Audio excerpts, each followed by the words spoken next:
Hey guys, Mark for Patriot Training Systems, where excellence is the only result. Hey, want to talk today about becoming your own security detail, becoming a tier one security detail for yourself and for your family. So a couple basic concepts and the first one is that you have to really, because most people don't have a concealed carry.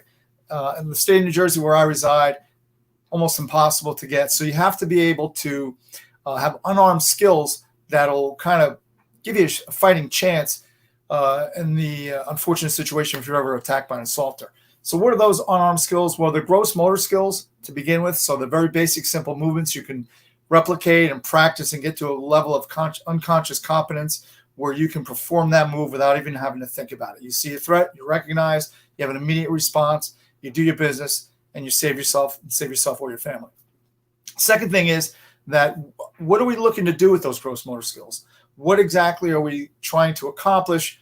And what are we going to practice to be able to do at that unconscious competence level? And the first one would be you want to shut down the attacker's brain. You shut down their brain with a palm strike or a side hack or a fist or an elbow.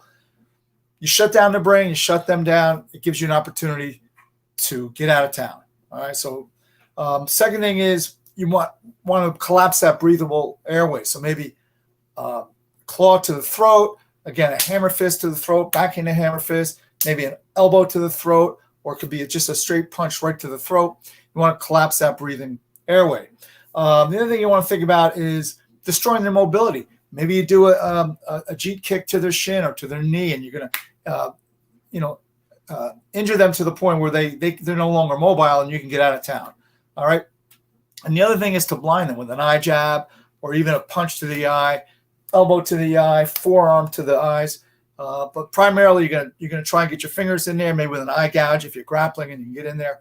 So those are the things you're looking to do with those gross motor skills. So you want to train, so that you are very, very competent at simple gross motor skills, but you can accomplish either shutting down the brain, blinding them, decreasing or eliminating their mobility, and collapsing their ability to breathe. So those are the things you want to think of as you train and as you get trained up with your self-preservation skills. They have to be gross motor skills.